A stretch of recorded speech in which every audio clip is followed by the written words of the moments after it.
Hello again everyone from Tokyo, Japan, and welcome back to Japan Vintage Camera. Before I get started with the subject of today's video, I have a quick public service announcement. This week I'm going to be returning to America for a quick vacation. All of my relatives are kind of getting together in one place, and it's a good opportunity to go home and meet everyone and see how everyone is doing, and let my daughter meet and play with their cousins. We're going to be gone for 1 week. And so during that period, I'm going to leave my online stores open. And if you want to purchase some cameras from my stores, feel free to do so. Just keep in mind that I won't be able to ship them until I return. And we are scheduled to return on May the 29th. So with that out of the way, let's go ahead and get started with the subject of today's video. And today we're going to be discussing a camera, talking about a camera, describing a camera, which few people have probably seen and or heard of. These cameras are the kind of, they were produced in the 1950s, early 1960s, and just kind of fell by the wayside and disappeared. And these are what are called toy cameras in Japan. I'm not sure what they're called in other places, but technically they're called toy cameras here. But though they are a working camera which uses film and which you can use to take photographs with. They were made by a variety of different makers. This maker is a little bit better known than some of the other ones. This is the Start brand of camera, which was made by the Ikko or Kabushiki Gaisha Ikko company in Tokyo. And basically these are a very simple, inexpensive bakelite camera which uses the old style Bolta 35mm film. They have a fixed shutter speed and a simple adjustable aperture. And they use kind of the old film counting method. Bolta 35mm film has a paper backing on it with numbers, just like medium format film. And you count the exposures the same way by looking through a window on the back of the camera. I haven't been able to find any Bolta style film for sale, but as it is a normal 35mm format, a creative person, I'm sure, could figure out a way to make it work in one of these cameras, but you would have to add the paper backing to prevent the film from being exposed when opening the film counter window on the back.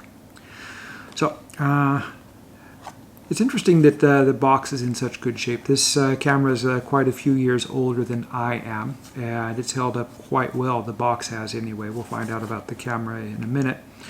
The cool thing about this camera compared to the other ones, the 24 by 36 millimeter format, where most of these cameras were 24 by 24. So this camera gives you a more conventional size negative than the other ones which were on the market. So I guess that's what the R is for, some kind of better or royal or radical variation of the Star 35 camera. And on the side there it says use Boltax film. So let's go ahead and open it up, and I don't know, it kind of reminds me of those videos they make for little kids, the ones where you kind of open up the box to see the toys which are on the inside. For some reason these are very addicting to kids and maybe to older people as well. So they usually just kind of like start by showing the box all the way around the top and the bottom and trying to get you really, really curious to see what's on the inside, and then they open it up a little bit and oh wow, that's so wonderful, I can't believe it. And then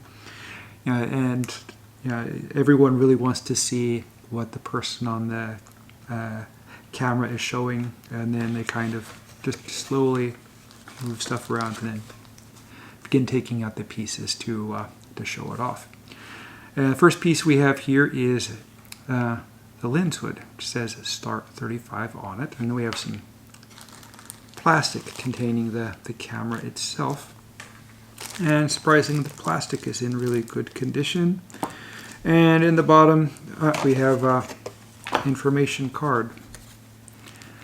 And what this looks like is the inspection card and, I guess, contact information for the company. If you want to buy film or accessories or things like that, it has address and phone number. And it says that this is the real thing made by the Start company, and that they are based in the Shinagawa area.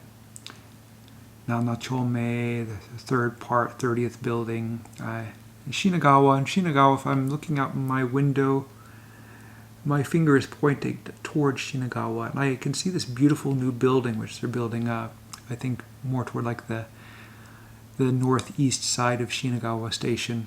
They're renovating that area right now, but that's an area where this camera was originally made, which is maybe about 15 minutes bicycle ride away from here. It's nice that they still have this in here. Of course, this company is long since defunct, and I don't think you can order accessories or film from them anymore. Let's go ahead and take a look at the camera itself. And it's actually not a bad looking little camera.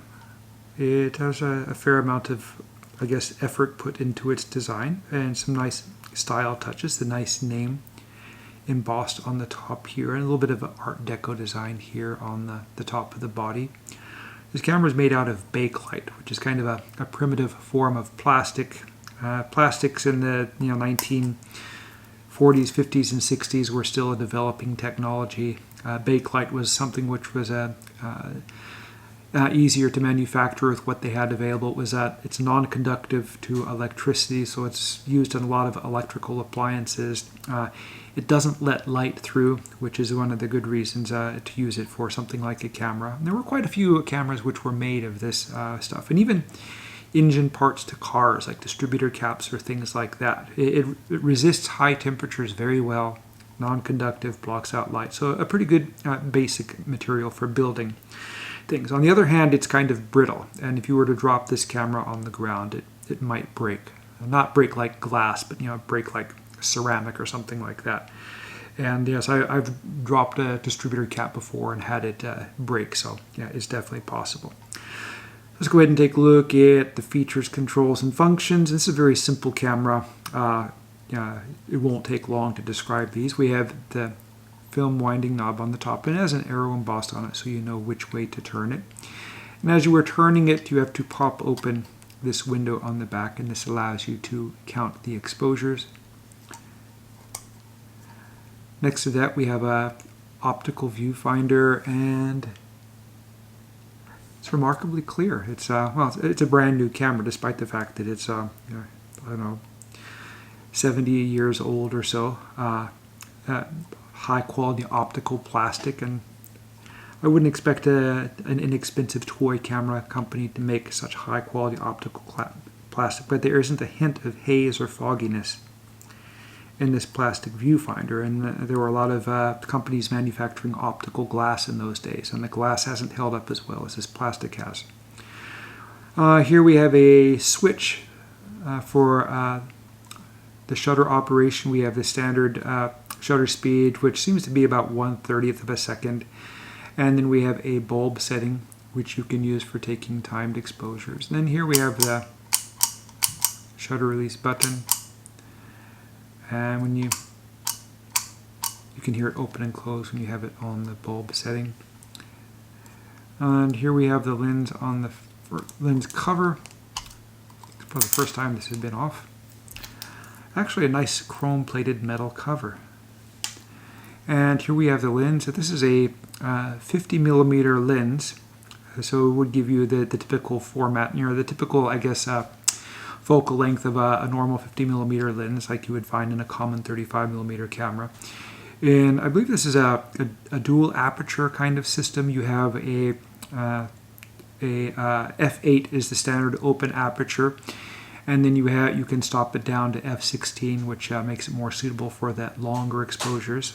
And the focus in this is fixed. You can't focus it in or out, but if you are shooting at f18 or f8 or f16, you have a lot of depth of field, so you don't really need to focus the camera. It's about as simple as things get. And I guess this would just slide on the front here and help protect the lens from stray light and give you better quality photos. And on the bottom here we have a tripod socket, and it says made in Japan. So loading the film in the camera is quite easy. You pop it open like so, and then your roll of Bultac style film fits here on this side, and you feed the film leader over to here, and you just pull it until the paper comes across.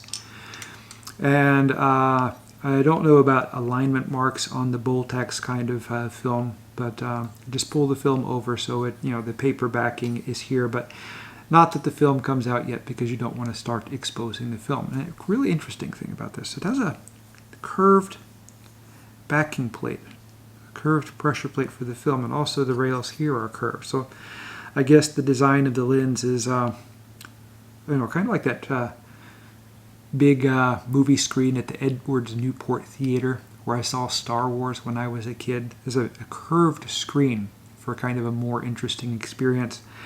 I guess I guess that just made it allowed them to use a more simple lens design, which is, I guess, a good idea in keeping the cost of this camera low. And the idea was to make this camera as inexpensively as possible.